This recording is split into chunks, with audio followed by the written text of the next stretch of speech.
시청자와 함께하는 시민데스크. 단계적 일상회복 이후 비대면 삶 속에 혼란을 겪진 않으셨나요? 여러 사회 문제가 혼잡한 가운데 YTN의 역할을 확인해봅니다. 시청자 비평 리뷰 Y에서 살펴보시죠. 에필로그 Y 시간. 정치적 이슈를 다루는 대담 속 YTN의 목소리는 어떻게 전해질까요? YTN 추은호 해설위원과 함께 정치대담 비하인드를 알아봅니다. 시청자 관심이 집중된 이번 주 뉴스는 어떤 소식일까요? 시청자 브리핑 시시콜콜 위클리픽, 여러분의 목소리로 채워집니다.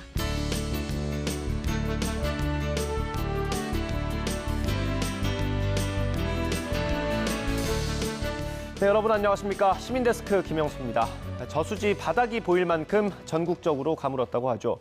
그래서인지 이번 장마 소식 많이들 반가우실 겁니다. 가뭄 날씨 뒤엔 많은 양의 강수가 누적된다고 하니까요. 침수나 범람 같은 큰 피해 없도록 대비 철저히 하시기 바랍니다. 바이러스 전파에 대한 우려도 여전합니다. 건강한 여름 나기를 위한 감염병 예방 수칙 꼭 지켜주시길 바랍니다. 이번 주 시민데스크는 시청자 비평 리뷰 Y로 시작하겠습니다.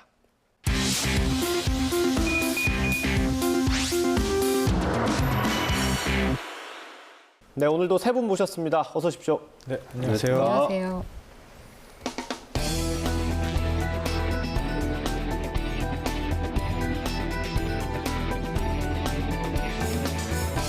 네, 시청자 비평 리뷰 Y 시작해봅니다. 이번 주는 어떤 주제로 얘기를 나눠볼까요? 이해수 시청자 평가원께서 꼽아주신 주제부터 들어보겠습니다. 지난 3년간 코로나19로 생활 전반이 크고 빠르게 변화했습니다. 이에 대응하기 위해 분주했다면 이제는 코로나19 장기화가 가져온 사회 문제들을 점검해야 할 시기입니다. 다행히 확진자 수는 줄고 있지만 여전히 방역을 위한 긴장의 끈을 놓을 수는 없는데요.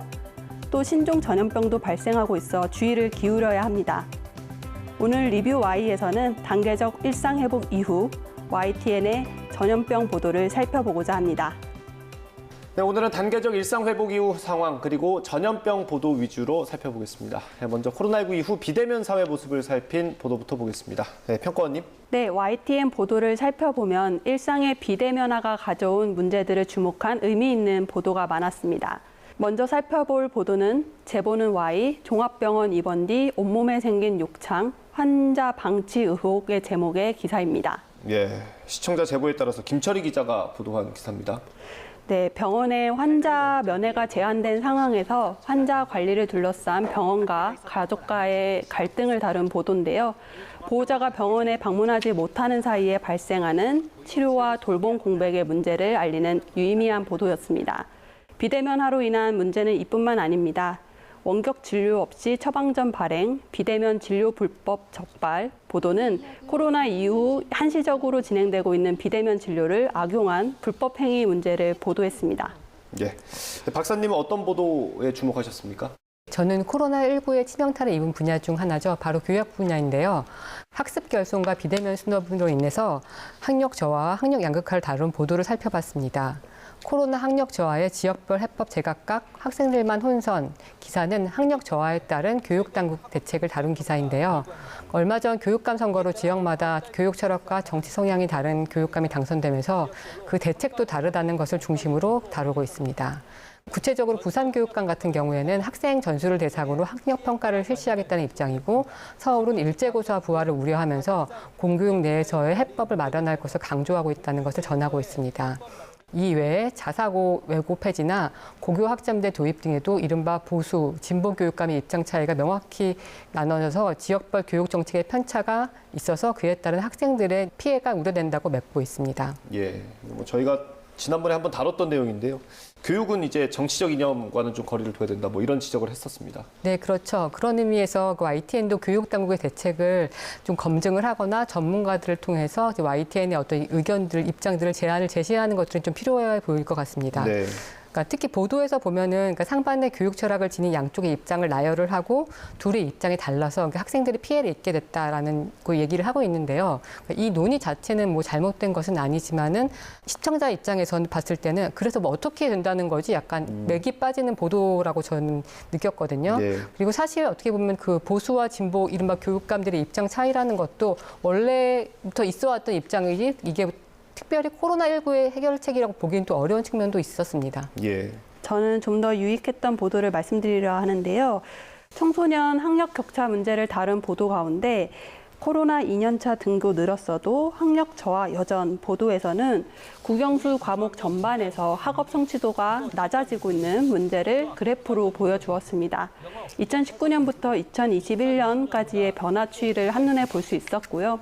한 교실에 2명의 교사를 배치하는 협력 수업이나 방과 후 학교 확대 지원 등의 대응책을 전하는 것도 잊지 않았습니다. 예. 비대면 사회의 이슈는 어느새 편리함과 효율성이 강조되어 그것이 양산하는 문제는 잘 드러나지 않고 있는데요. 사회의 여러 문제들을 YTN이 적극 보도해 주었으면 하는 바람입니다. 네.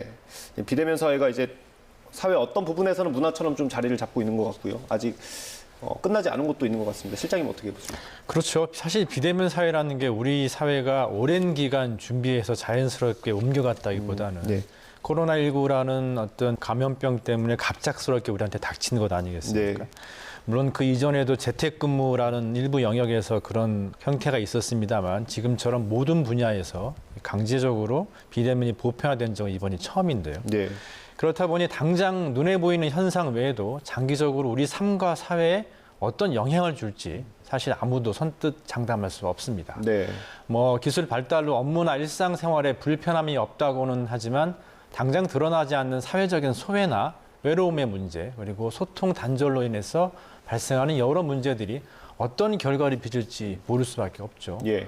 또 비대면 사회에서 새롭게 생겨나는 직업이나 사라지는 산업, 또 그 안에서 발생할 수 있는 새로운 갈등도 면밀하게 따져봐야 됩니다. 저희 언론도 마찬가지입니다. 사실 예. 비대면 사회에서 생겨나는 새로운 미디어의 등장은 물론 기존 언론의 역할도 변할 수밖에 없는데 새로운 시대에 준비하고 대응해야 한다고 생각합니다. 예, 언론도 사실 유튜브가 굉장히 강세를 보이면서 저희도 많이 고민하고 있습니다. 예. 단계적 일상 회복으로 이렇게 좀 잘 넘어가는 것 같긴 하지만 방역 시스템 같은 경우는 이제 국민분들이 보시기에는 조금 이게 혼란스러울 수도 있을 것 같거든요. 어땠습니까? 네, 그렇습니다. 그러니까 얼마 전까지 확진자를 격리하느냐 마느냐 가지고 얘기가 많았었고 이제 결국 17일 정부가 격리 의무를 유지하겠다고 이제 밝혔는데요.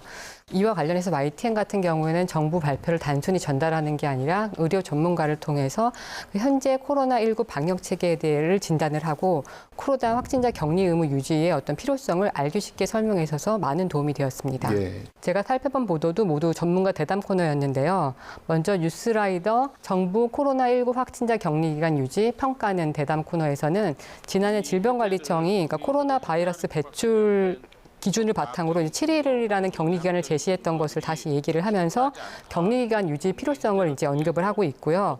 보통 이제 일부에서 한국의 격리 의무 기간이 되게 이제 과도하다고 얘기를 하면서 얘기하는 것들이 다른 나라는 격리 의무 기간이 짧거나 없는 나라를 예를 들어서 많이 얘기하는 경우가 있는데 예. 이와 관련해서도 어떤 해당 국가의 감염병 유행 상황이나 해당 국가가 선택한 방역 체계를 좀 더 종합적으로 고려해서 판단할 필요가 있다는 것을 알려줬습니다. 예. 이를테면은 이제 현재 한국보다 짧게 격리하는 독일이나 그리스 같은 경우에는 한국보다 되게 많은 유행을 여러 차례 겪었고 또 격리를 자유규제로 하는 국가의 경우는 한국과 달리 그러니까 만약 격리를 어겼을 경우 굉장히 강한 페널티를 주고 있다라는 겁니다. 그러니까 그런 예. 부분을 좀 고려할 필요가 있다는 거죠. 예, 대부분 전문가들이 우리나라 같은 경우는 방역에서는 좀 그래도 잘 해냈다라는 평가를 하고 있지 않습니까? 네, 그렇습니다. 또한 자연 감염에 의한 항체 형성이나 백신 접종의 예방 효과를 분석한 대담도 있었는데요. 코로나 7일 격리 4주 더 이유는 대담에서는 백신 접종이 어떤 유효 기간의 문제나 아니면 재유여행의 가능성 때문에 격리가 필요하다는 점 그리고 이제 우리가 코로나19의 어떤 치명률이 인플루엔자 수준이 떨어졌다는 얘기를 좀 하고 있지 않습니까? 근데 그것들에 대해서 그것들을 잘 해석해야 되는 것들을 얘기를 하고 있는데요. 그래서 격리를 이제 해제해야 한다라고 하는 게 아니라 어떤 질병을 사회적 개인적으로 통제할 수 있는지를 좀 고려를 하면서 그 차이를 읽어내면서 이제 이 코로나19의 격리가 좀 필요하다는 쪽으로 얘기를 하고 있는데 네. 시청자들이 좀 평소 궁금해하는 지점들을 잘 짚어내 주셔서 보면서 보도를 보면서 많이 도움이 되었을 것 같습니다. 예, 평가원님 네. 덧붙이실 얘기 있으면. 저는 방역 시스템만큼이나 경각심 제고가 중요하다고 생각합니다. 네. 그러기 위해서 YTN 또 언론의 임무가 막중하다고 보는데요. 확진자가 줄고 있고 방역 수칙이 점차 완화되면서 국민들이 감염병에 대해 무감각해지고 있는 것이 사실입니다. 이 가운데 국민 95% 항체 있어도 집단 면역 불가, 변이의 재감염 보도는 국민 대다수가 항체를 보유하고 있는 상황이지만 여전히 변이마다 항체 방어력이 차이가 있기 때문에 감염 예방을 소홀해서는 안 된다는 당부의 말을 전했습니다. 또 코로나 나아도 폐렴, 심하면 폐섬유화, 증상, 기간, 다양에서는 코로나19 완치 이후의 후유증이나 합병증에 대해 다루고 있습니다. 그동안은 코로나 감염 증상에 집중하면서 그 이후인 후유증에 대한 종합실태 조사는 좀 미흡했는데요. YTN은 정부에 보고된 연구 결과를 바탕으로 코로나 감염으로 인해 폐 일부가 굳는 폐섬유화가 진행될 수 있음을 알렸습니다. 일각에서 오미크론은 증상이 심각하지 않으니 차라리 걸리는 게 낫다는 아니란 반응도 있는데요. 경각심을 일시에 늦추지 않도록 관련 정보와 보도를 지속적으로 최신화하는 노력은 매우 중요하다고 할 수 있겠습니다. 네, 코로나19 걸렸다가 나았지만 이제 후유증 호소하는 분들이 제 주변에도 몇몇 있거든요. 후유증 조사한다고 하니까 결과 지켜보도록 하고요. 실장님 정리 말씀 부탁드리겠습니다. 네, 뭐 앞서서 다 말씀하셨는데 점차 일상이 회복되면서 코로나19에 대한 국민들의 경각심 또 언론들의 관심도 굉장히 그만큼 무뎌진 게 사실이죠. 네. 사실 요즘 코로나19 관련 기사는 언론들이 별로 다루지 않는 게 예. 현실인데요. 하지만 앞서 정리해 주신 것처럼 코로나19 상황이 완전히 끝나지 않았습니다. 변이가 계속 발생하고 있다는 소식도 계속되고 있고 후유증을 호소하는 국민도 많습니다. 특히 코로나19 같은 감염병이 언제 또다시 닥칠지 모르지 않습니까? 예. 벌써 원숭이 두창 관련 우려가 커지고 있는 상황인데요. 코로나19를 겪는 동안 우리 사회 시행착오를 재점검하고 같은 실수를 반복하지 않기 위한 우리 사회 노력 또 그 과정에서 언론의 역할이 굉장히 중요하다고 생각합니다. 네, 그럼 오늘 내용을 정리 한번 해보겠습니다. YTN은 이것만 명심하면 된다. 한 줄로 요약해 주시는 이것만은 꼭 시간입니다. 평가원님부터 요약을 해주시죠. YTN 코로나가 낳은 문제의 신층 분석과 보도 많아져야. 코로나19 3년차, 이제는 방역당국의 감염병 정보를 보도하는 것보다는 코로나가 낳은 문제들에 대한 영향력 있는 분석이 더해진 보도가 필요해진 시점입니다.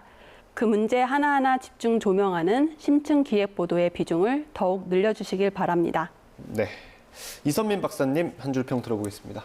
YTN 코로나19 일상회복에 필요한 명확한 대안 제시해야 코로나19가 경제, 사회, 문화 전 영역에 남긴 상흔을 좀 자세히 들여다보시길 당부드립니다. 이를 치유하고 극복해야 할 구체적인 방안을 제시해 주셨으면 합니다. 네, 오늘 주신 말씀도 유념하도록 하겠습니다. 리뷰와의 순서는 여기서 마치겠습니다. 세 분 감사합니다. 네, 고맙습니다. 감사합니다.